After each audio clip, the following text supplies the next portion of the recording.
President Johnson, Mr. Speaker, Mr. Chief Justice, President Eisenhower, Vice President Nixon, President Truman, Reverend clergy, fellow citizens.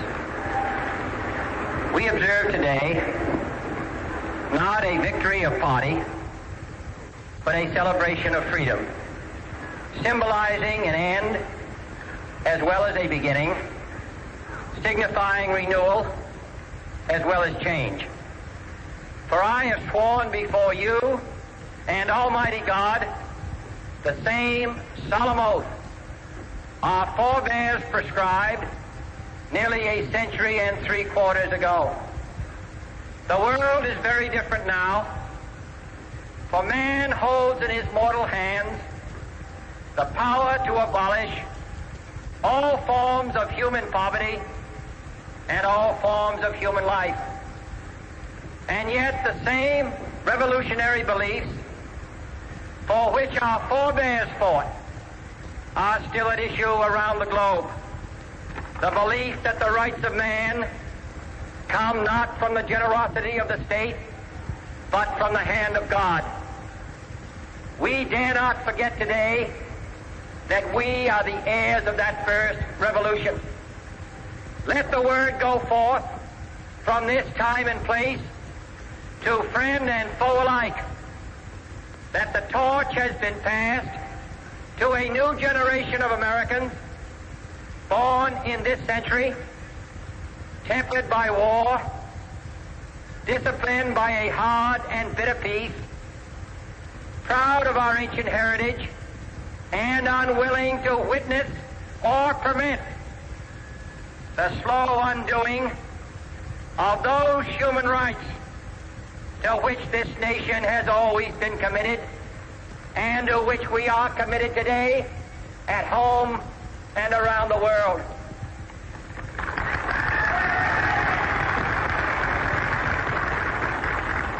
Let every nation know, whether it wishes us well or ill, that we shall pay any price, bear any burden, meet any hardship, support any friend, oppose any foe to assure the survival and the success of liberty.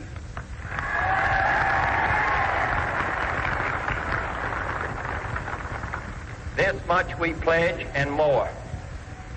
To those old allies whose cultural and spiritual origins we share, we pledge the loyalty of faithful friends. United, there is little we cannot do in a host of cooperative ventures.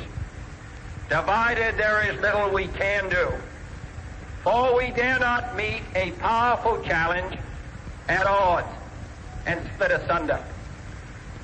To those new states whom we welcome to the ranks of the free, we pledge our word that one form of colonial control shall not have passed away merely to be replaced by a far more iron tyranny. We shall not always expect to find them supporting our view, but we shall always hope to find them strongly supporting their own freedom, and to remember that in the past, those who foolishly sought power by riding the back of the tiger ended up inside.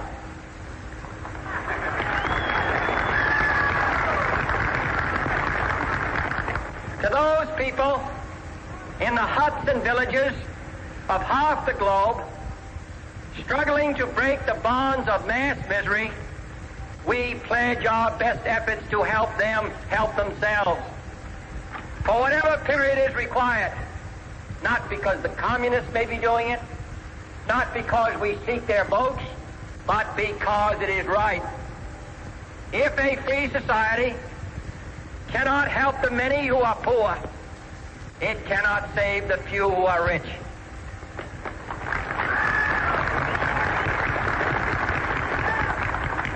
To our sister republics south of our border, we offer a special pledge to convert our good words into good deeds, in a new alliance for progress, to assist free men and free governments in casting off the chains of poverty. But this peaceful revolution of hope cannot become the prey of hostile powers. Let all our neighbors know that we shall join with them to oppose aggression or subversion anywhere in the Americas. And let every other power know that this hemisphere intends to remain the master of its own house.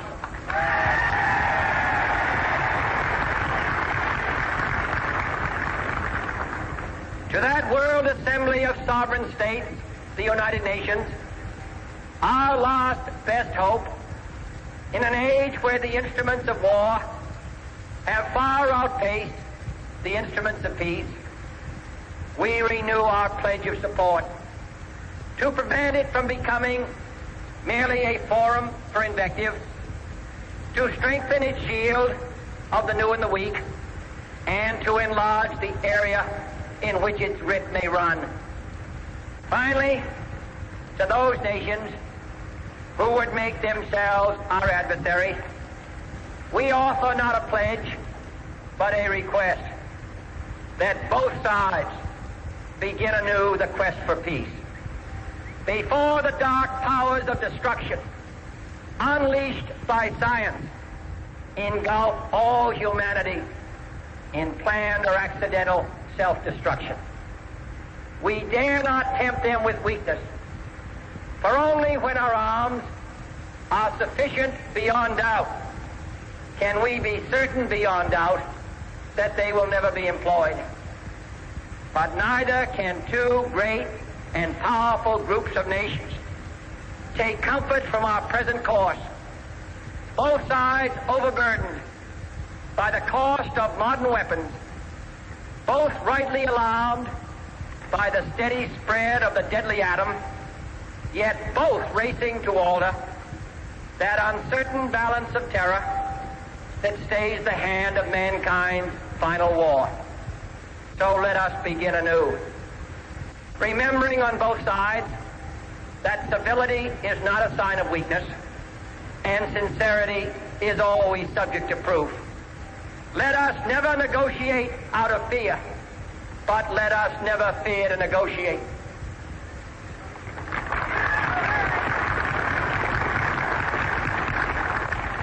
Let both sides explore what problems unite us, instead of belaboring those problems which divide us.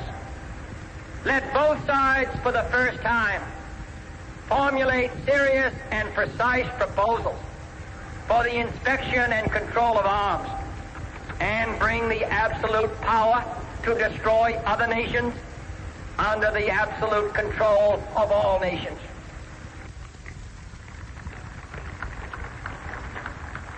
Let both sides seek to invoke the wonders of science instead of its terrors. Together, let us explore the stars, conquer the deserts, eradicate disease, tap the ocean depth, and encourage the arts and commerce. Let both sides unite to heed in all corners of the earth the command of Isaiah to undo the heavy burdens and let the oppressed go free.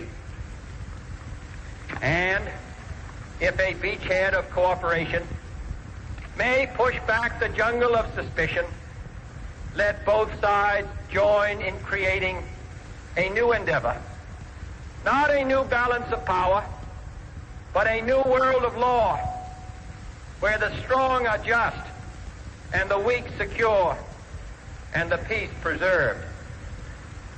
All this will not be finished in the first 100 days, nor will it be finished in the first 1,000 days, nor in the life of this administration, nor even perhaps in our lifetime on this planet. But let us begin.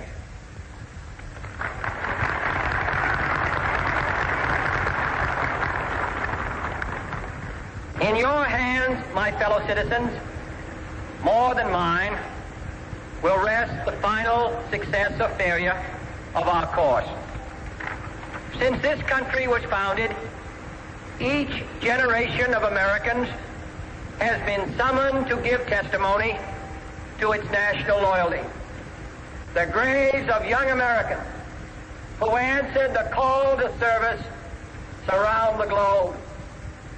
Now the trumpet summons us again, not as a call to bear arms, though arms we need, not as a call to battle, though in battle we are, but a call to bear the burden of a long twilight struggle, year in and year out, rejoicing in hope, patient in tribulation, a struggle against the common enemies of man, tyranny, poverty, disease, and war itself.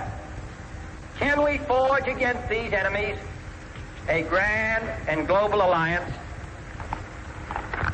north and south, east and west, that can assure a more fruitful life for all mankind? Will you join in that historic effort?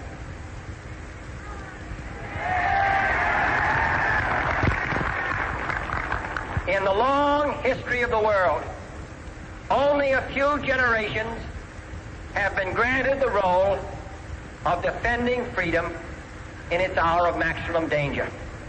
I do not shrink from this responsibility. I welcome it.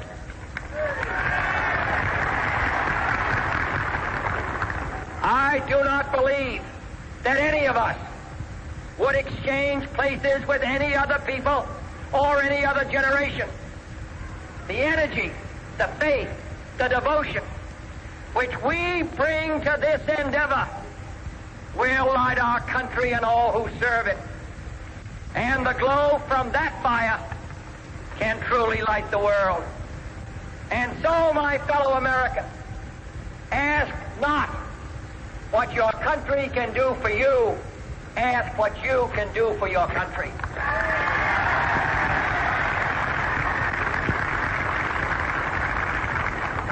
My fellow citizens of the world, ask not what America will do for you, but what together we can do for the freedom of man.